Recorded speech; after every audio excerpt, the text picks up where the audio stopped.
कि घर में बड़ा काम करना पड़ेगा, तो माता बहन को सर्विस में रहने के कारण होटलों में भी करते हैं। लेकिन बात करें ज्योतिष शास्त्र की या मत की बात करते हैं या शास्त्र की बात करते हैं, तो हमारे शास्त्र नीति में ये बड़ा स्पष्ट एक फंडा है कि श्राद्ध अपने ही घर में करना चाहिए, दूसरे के घर में करना निषेध है। और श्राद्ध केवल अपराह्न काल में करना चाहिए, अर्थात दोपहर में ही करना चाहिए। श्राद्ध में 3 वस्तुएं पवित्र हैं, जो द्विता पुत्र कुतप काल, दिन का 8वां भाग और काले तिल श्राद्ध में 3 प्रशंसनीय बातें हैं कि बाहर भीतर की शुद्धि, क्रोध और जल्दबाजी नहीं करें। और श्राद्ध काल में गीता जी व श्रीमद् भागवत पुराण, पितृ सूक्त, पितृ संहिता आदि व रुद्र सूक्त ऐसे मधुमती सूक्त का पाठ करना चाहिए। मन, बुद्धि और कर्म तीनों की शुद्धि के लिए बेहद जो है ये फलप्रद है। इसलिए हम कहना चाहेंगे कि घर में ही श्राद्ध को करना चाहिए। पंडित पुरुषोत्तम गौड़ से बातचीत जारी रहेगी। फिलहाल लेते हैं एक छोटा सा ब्रेक।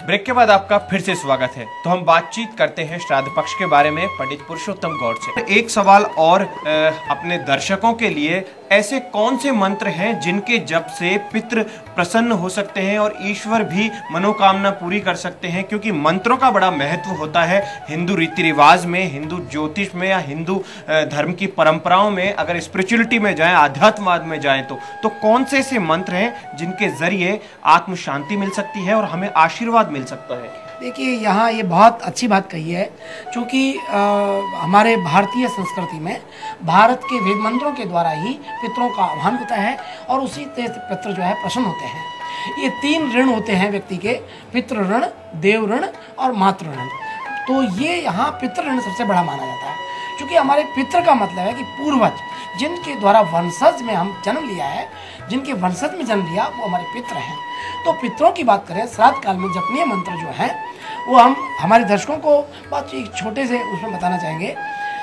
ओम क्रीम क्लीम ये सर्वपित्रियो स्वातम सिद्धये ओम फट स्वाहा। एक तो ये पितर है, एक पितरों का आह्वान का मंत्र है। दूसरा पितर को प्रसन्न करने का मंत्र है।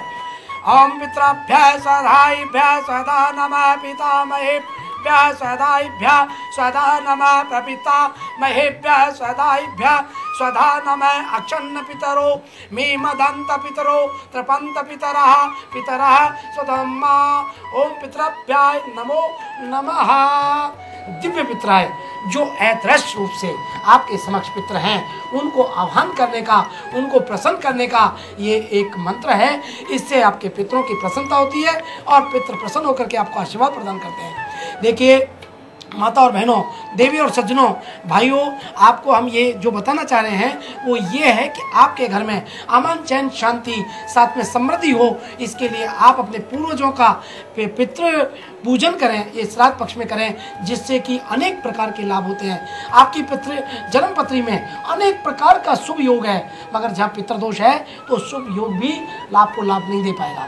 इसलिए इस श्राद्ध पक्ष में खास तौर पे अपने पितरों का जरूर विधि और विधान और नीति और रीति व मंत्रों के साथ पूजन अर्चन करें। जी, एक सवाल बहुत महत्वपूर्ण ये उठता है, हमारी हिंदू धर्म की मान्यताओं के लिहाज से ज़्यादातर जो धार्मिक कार्य हैं उनको रोक दिया जाता है। कहते हैं कि अभी श्राद्ध पक्ष चल रहे हैं या कनागत चल रहे हैं, इस वक्त ये काम नहीं करें, इस वक्त ये काम करें। ऐसे में लोगों के दिमाग में बड़ा कन्फ्यूजन रहता है, संदेह की स्थिति रहती है कि क्या कार्य नहीं करने चाहिए, क्या कार्य करने चाहिए।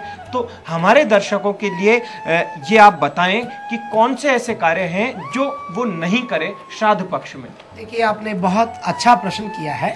ये बड़ा सुंदर प्रश्न है कि श्राद्ध पक्ष में बहुत से लोग बेचारे बड़े संकोच में रहते हैं कि क्या नहीं करें और क्या करें। तो हम बताना चाहेंगे कि यहाँ पद्म पुराण में मनुस्मृति के अनुसार श्राद्ध का दिखावा नहीं करें, उसे गुप्त रूप से और एकांत में करें और धनी होने पर भी इसका विस्तार न करें। भोजन के माध्यम से मित्रता, सामाजिक व व्यापारिक संबंध इसमें स्थापित नहीं करें। श्राद्ध के दिन घर में दही नहीं बिलोएं, चक्की नहीं चलाएं और बाल नहीं कटवाएं।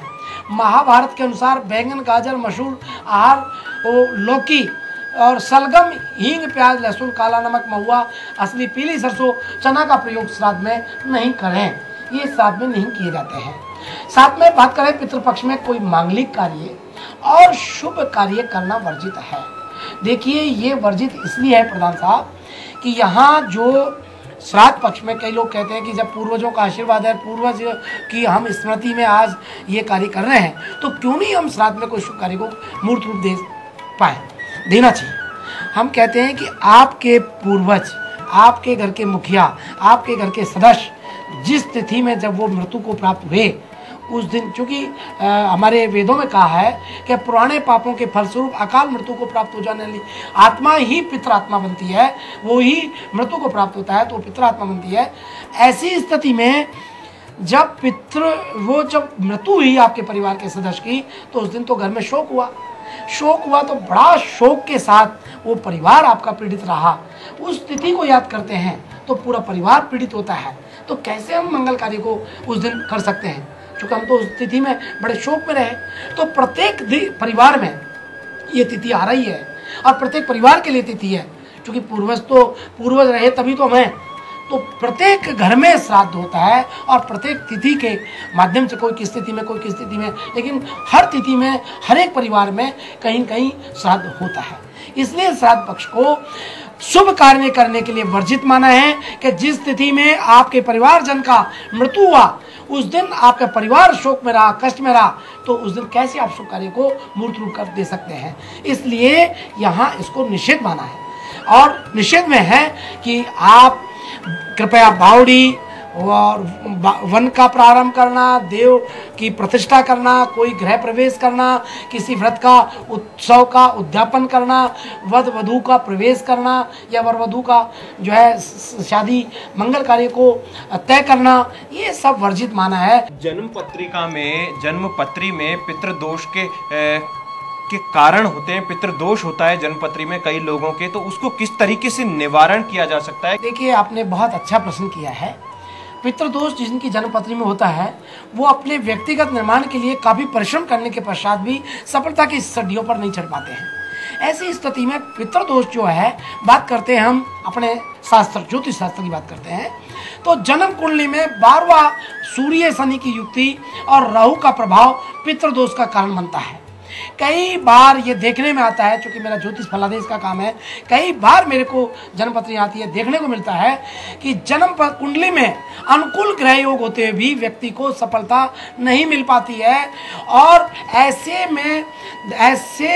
कई उदाहरण मैं आपको बताना चाहूँगा जिनकी जन्मपत्री में कुंडली में पितृदोष तो नहीं है, लेकिन जिनके जन्म कुंडली में सूर्य नीचगत शत्रु क्षेत्रीय या राहु केतु के साथ द्वादश भाव में स्थित रहता है तो पितृदोष बन जाता है।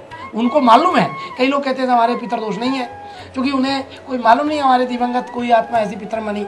लेकिन यहाँ बताना चाहेंगे, देखो सूर्य शनि या सूर्य राहु का योग जन्म कुंडली के केंद्र रिकॉर्ड 1, 4, 5, 7, 9, 10 भाव में हो, लग्ने 6, 8 या 12वें में भाव में राहु लगन भाव में हो, तो पितृदोष आपको समझ लेना होगा, वहाँ पितृदोष बनता है। हम आपको बता देना चाहते हैं कि कई बार कई व्यक्तियों को हमने देखा है कि जिनको पता नहीं कि हमारे घर में पितर है, लेकिन ऐसी स्थिति आपकी जन्म कुंडली में है तो ये पितृदोष है। अष्टम या द्वादश भाव में गुरु राहु का योग हो या पंचम भाव में सूर्य शनि या मंगल आदि गुरु ग्रह स्थित हो, तो पितृदोष के कारण आपकी संतान को कष्ट होता है। पंडित पुरुषोत्तम गौड़ से बातचीत का सिलसिला जारी रहेगा। यहाँ हम लेंगे एक छोटा सा ब्रेक के बाद और जानेंगे श्राद्ध पक्ष के बारे में।